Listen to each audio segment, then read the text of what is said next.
Harusnya yang terjadi adalah roda gak muter mulus guys. Yang di video tuh muternya mulus guys, ngiming gitu. Harusnya kalau emang di kondisi direm, pas itu ada gaya penahan gitu dari remnya, misalkan jadi bannya tuh nggak mulus. Hola netizen yang tercinta, pihak kepolisian akhirnya memberikan update terbaru terkait investigasi penyebab kecelakaan bus masuk jurang di objek wisata Guci Kabupaten Tegal, Jawa Tengah. Sebelumnya, kepolisian dan Komite Nasional Keselamatan Transportasi atau KNKT telah menyangkal isu liar soal handbrake atau rem tangan yang tidak sengaja terlepas sebagai penyebab utama. Bantahan itu bukan tanpa dasar karena roda belakang bus dalam kondisi tidak bisa berputar saat diangkat ke permukaan sehingga rem tangan bekerja dengan baik. Kabid Humas Polda Jawa Tengah Kombes Pol M. Iqbal Al-Kudusi mengatakan penyebab kecelakaan bus masuk jurang di objek wisata Guci merupakan kombinasi dari beberapa faktor. Selain faktor eksternal, Iqbal juga menyoroti faktor kelalaian dari kru yang tidak berada di dalam bus ketika rentetan kejadian tersebut berlangsung. Kombinasi banyak faktor pun membuat bus akhirnya bebas meluncur tanpa pengemudi hingga berakhir terguling ke jurang di objek wisata Guci. Nah, gimana nih menurut netizen yang budiman? Silahkan berkomentar ya. Masalahnya itu begini, Pak Bro, kalau rem tangan itu udah dikunci, didorong pun juga sulit, nggak bisa jalan malahan. Jadi masalahnya kalau bis itu dalam kondisi mesin hidup terus dikunci rem tangan, ya nggak bakal jalan. Terus masalahnya kok itu bisnya bisa jalan. Nah, itu logikanya bagaimana? Monggo. Kalau tidak ada yang memainkan rem tangan, kok mobil bisa jalan sendiri ya? Menurut saya sih sebenarnya itu ada pelaku yang mainin rem tangan yang ya misalnya ada seorang atau yang anak kecil atau gimana sedang main sopir-sopiran kayak gitu. Menurutku sih kayak gitu. Cuman ya mungkin semua yang bertanya sama korban itu beda tekanan bertanyanya karena seolah-olah korban itu ya jadi korban ya, ngerti saling melindungi gitu ya enggak ya, sebaiknya sih mendingan jujur-jujuran aja. Tapi ini pendapat loh, bukan nuduh ya, pendapat. Untuk menanggapi statement dari pihak panitia kecelakaan bus yang tergelincir ke jurang di Guci Tegal, dari pihak panitia itu bisa menyatakan bahwa tidak ada anak kecil yang memainkan tuas handrem. Itu bisa memastikannya dari segi apa?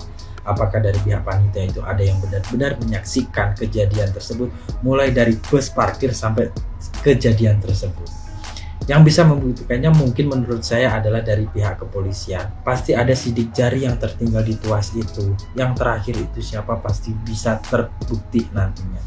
Itu menurut saya. Dan untuk mekanisme rem kendaraan besar, mau bus, mau truk, mau segala macam, sepengalaman saya yang pernah mengendarai kendaraan besar, itu kalau tuas handrem udah di lock, dia mau keadaan. Jadi kalau udah keadaan di lock, itu mau keadaan mesin hidup atau mati, asalkan tuas itu tidak dikembalikan seperti posisi semula, dia akan tetap terus mengunci karena mekanisme angin tersebut yang bikin rem itu mengunci. Jadi kalau untuk kemungkinan yang ada yang mengatakan terdengar suara ledakan, itu kemungkinan besar tidak berpengaruh sama posisi kunci handrem yang udah lock. Itu sepengalaman saya. Tapi semua itu dikembalikan lagi, wallahu alam, yang bisa membuktikan mungkin nanti dari pihak kepolisian. Ini hanya sedikit wawasan dari saya yang mungkin pernah mengendarai kendaraan besar, dan seperti apapun itu kita turut berbelasungkawa yang sedalam-sedalamnya atas kejadian yang menimpa rombongan jamaah ziarah dari kota Tangerang Selatan. Semoga para korban cepat diberikan kesehatan, pulih seperti sedia kala. Ketika mayat si bis ini dievakuasi, gue dengar beritanya dan dilihat tuh kondisi rem turun, roda nggak bisa muter. Artinya rem tangan itu sangat berfungsi guys, sangat berfungsi artinya tuh. Jadi kalau misalkan dugaan lu itu udah direm terus mobilnya ringsek karena rem gak kuat, harusnya yang terjadi adalah roda gak muter mulus guys. Yang di video tuh muternya mulus guys, ngiming gitu. Harusnya kalau emang di kondisi direm, pas itu ada ada gaya penahan gitu dari remnya, misalkan jadi bannya itu nggak mulus. Bannya itu harusnya begini nih, muter selerek, muter selerek gitu. Ngerti kan maksud gue?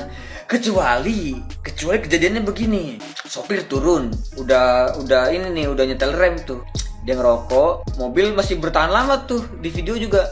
Baru lama-lama mobil turun, set. Bisa jadi kejadiannya begini, ada orang nih pengen mencet klakson, narik tek, ternyata yang ditarik itu handle rem, tek, mobil jalan, set. Ada bapak-bapak yang ngerti nih, dia langsung gercep lari buat nanganin si mobil itu, diturunin remnya. Nah, di video itu ada orang baju hitam tuh kayak ngarang-ngarain kan ke kanan kayak gitu kan. Bisa jadi emang di situ tuh ada bapak yang berusaha buat mengendalikan si mobil itu, tapi udah terlambat. Terus diturunin rem, dia mau ngendaliin setir tapi nggak bisa, akhirnya masuklah ke jurang. Terus bisa jadi begitu. Masuk akal bukan? Posisi mobil menyala hidup dan lalu supir turun. Sekarang gini aja logikanya, keadaan mobil hidup ketika sopir mau turun, itu semua rata-rata sopir itu memasang handbrake untuk turun dan memasang handbrake dulu agar semua ban pengereman terkunci oleh handbrake. Nggak mungkin, walaupun supir mobil kecil, supir mobil besar, mobil apa aja, ketika keadaan mau turun itu pasti si supir itu bakal masang handbrake. Nggak mungkin supir itu lupa dengan semua itu. Apalagi untuk para sopir bis itu nggak bakal lupa dengan memasang handbrake, itu nggak bakal lupa. Untuk para penumpang yang belum tahu buktinya seperti apa, jangan selalu menyalahkan sang sopir dulu, pahami dulu ya kan sebelum mencela supir. Supir itu tidak mungkin keadaan mobil berhenti, ada penumpang, mobil posisinya menyala, dia tidak memasang handbrake, cuman mengganjal doang. Nggak mungkin, itu nggak masuk logika. Supir bis tahu kok caranya bagaimana menyelamatkan semua para penumpang ketika dia mau turun. Gue pasti tahu dia masang handbrake, nggak mungkin nggak masang handbrake, itu nggak masuk akal. Jadi buat para penumpang jangan dulu menyalahkan semua sopir bis dengan kelalaian itu. Oke, terima kasih. Klarifikasi terkait handrem ya atau rem tangan di bis tersebut ya. Ini saya sama juga bawa truk, mode pengeremannya sama bis ya, sistem chamber, dia handremnya lock ya. Ini ngebuka, ini ngelock ya, ngerem ini. Dia nggak bakalan, walaupun dia gitu-gitu, dia nggak bakalan kecuali dia ada yang ngangkat mendorong ininya dan ngebuka gitu ya. Jadi info yang saya dapat, di situ udah terparkir di situ semalaman ya. Kalau emang bermasalah di handrem ya harusnya kalau mau nyelonong dari semalam gitu kan. Ini ketika mobil pagi-pagi lagi dinyalain, lagi diangetin, tiba-tiba mobil jalan.